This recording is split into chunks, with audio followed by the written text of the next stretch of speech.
Vega pertama memulai rangkaian akhir pekan dengan hasil yang cukup positif pada latihan bebas atau free practice pertama Moto3 Prancis 2026. Vega pertama melakukan 13 lap. Sang debutan mencatatkan waktu terbaiknya 1 menit 41,887 detik pada menit-menit akhir untuk berada di posisi ke-11. Selamat datang lagi di Mohak Official bersama saya Rino Prado Mohak.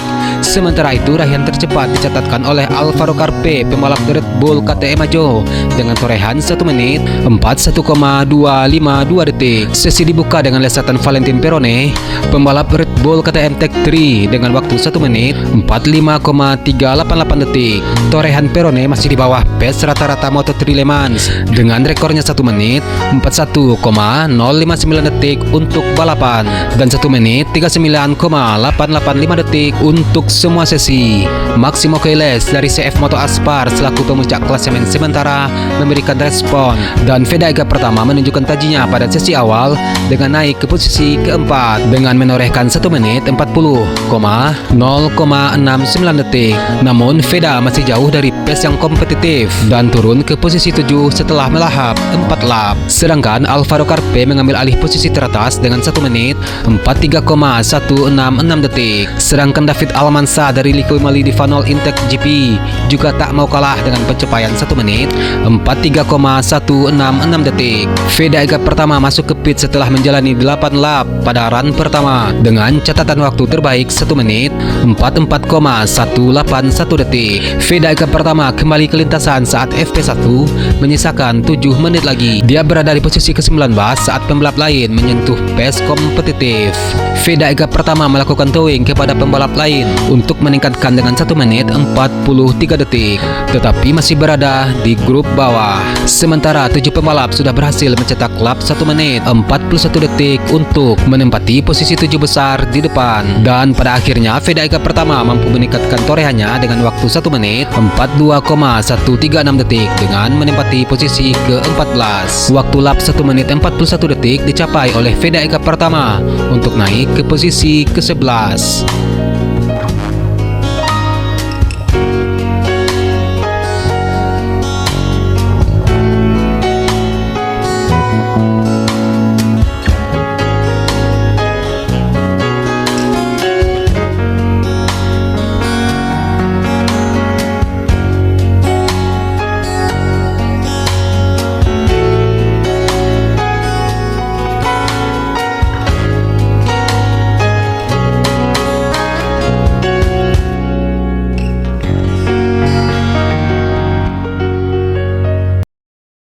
Dan pada sesi praktis Moto3 2026, Vega pertama berada di posisi ke-9. Sementara itu David Munoz menjadi yang tercepat. Vega pertama berada di posisi keempat pada awal praktis Moto3 Prancis 2026 di bawah Leo Ramers-Torfer, Rio Yamanaka, dan Eddie Ossi. Memasuki lap kedua, Vega pertama menempati posisi ketiga di bawah Marco Morelli dan Brian Uriarte dengan kecepatan 1 menit 42,176 detik. Namun posisi Vega pertama langsung melorot ke posisi ke-10 setelah Alvaro Carpe, Adrian Fernandez, dan Joel Kelso menyodok ketiga besar. Pada lap keempat, pembalap Malaysia Hakim Danis di posisi kedua sesi praktis di bawah Alvaro Carpe. Sedangkan Vega pertama di peringkat kelima. David Almanza dari tim Intech GP sempat menggusur Carpe dari posisi pertama dan sampai dengan sesi praktis setelah berjalan 8 lap, posisi terdepan diisi oleh David Almanza, David Munoz, dan Alvaro Carpe. Hakim Danis tampil mengesankan di beberapa lap terakhir dan konsisten di peringkat keempat dengan catatan waktu terbaik 1 menit 41,187 detik. Memasuki lap ke-11, Vega pertama berada di posisi kelima dengan catatan waktu terbaiknya 1 menit 40,779 detik, tertinggal 0,3 detik di belakang Hakim Danis. Dan hingga akhirnya sesi praktis Moto3 Prancis 2026 berakhir. David Munoz menjadi yang tercepat diusul oleh David Almanza dan Marco Morelli. Sedangkan Vega pertama berada di posisi ke-9. Dan dengan hasil tersebut Vega pertama memastikan diri lolos langsung ke babak kualifikasi kedua atau Q2 Moto3 Prancis 2026 setelah menempati posisi ke-9 dalam sesi praktis. Hasil ini diraih meskipun Vega pertama berada di urutan ke-11 pada sesi latihan bebas pertama atau FP1.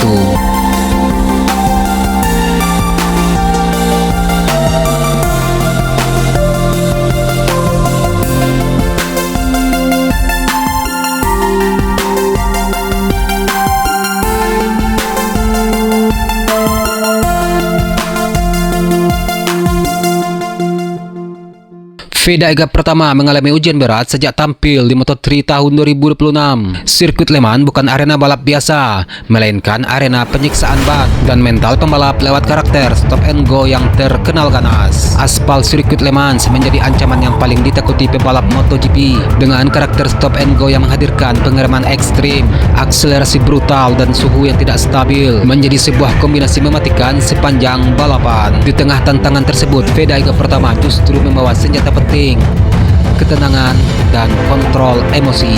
Sebagai debutan, Veda Ega pertama dituntut mampu menjaga ritme sekaligus mengelola keausan ban hingga bisa tampil kompetitif hingga lap terakhir. Kesalahan kecil saat memasuki zona heavy braking bisa langsung menghancurkan peluang finish terbaik.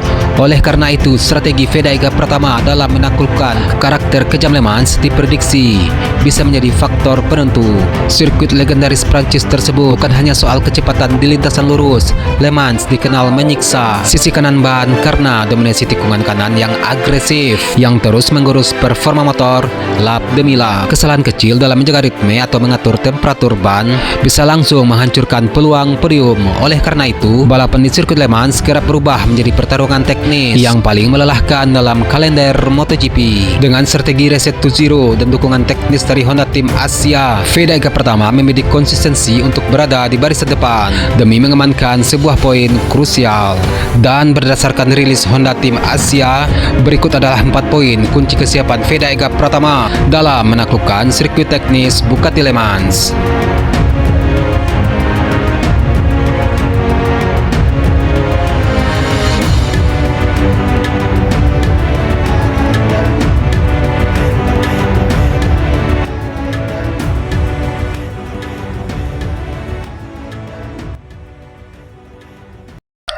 Satu, strategi Reset to Zero. Meski membawa modal manis dari Jerez, Veda Ega pertama menunjukkan kedewasaan balapnya dengan melakukan reset total pada setup motornya Honda NSF 250 RW. Bersama mentor sekaligus manajernya Hiroshi Aoyama, Veda Ega pertama sepakat bahwa karakteristik Le Mans sangat kontras dengan Jerez. Hasil di Spanyol membuktikan bahwa Veda Ega pertama mempunyai kekuatan untuk bertarung di barisan depan. 2. Manajemen emosi di zona heavy braking. Sebagai Rocky, kemampuan Veda Ega pertama mengelola emosi dan menjaga keausan ban menjadi nilai plus. Karakter Le Mans yang didominasi stop and go dengan pengereman keras atau heavy braking menuntut sebuah ketenangan tingkat tinggi. Satu kesalahan saja di titik pengereman bisa berakibat fatal pada hasil balapan. 3. Misi kompetitif sejak hari Jumat. Veda Ega pertama menekankan langsung padu dengan motor. Sejak latihan bebas pertama atau FP1, targetnya jelas: menemukan setup terbaik lebih awal, menjaga konsistensi catatan waktu di setiap sesi, dan mengamankan sesi kualifikasi yang lebih baik demi menghindari keharusan melakukan comeback dari posisi belakang. 4. Analisis teknis dan ambisi tim. Hiroshi Aoyama menyebut Le Mans sebagai sirkuit yang menuntut presisi mutlak. Letaknya unik, mengkombinasikan trek lurus panjang dengan tikungan-tikungan teknis yang sempit. Kabar baiknya, tim telah mengantongi data positif dari tes privat sebelumnya. Data ini diharapkan tidak hanya membantu Veda Ega pertama, namun juga rekan setimnya Zen Mitani. Target utama Veda Ega pertama di Le Mans adalah tetap konsisten di barisan depan demi mengamankan poin krusial dalam balapan kali ini. Melihat race pace yang menjanjikan di seri-seri awal, bukan tidak mungkin podium akan kembali diraih oleh Veda Ega pertama.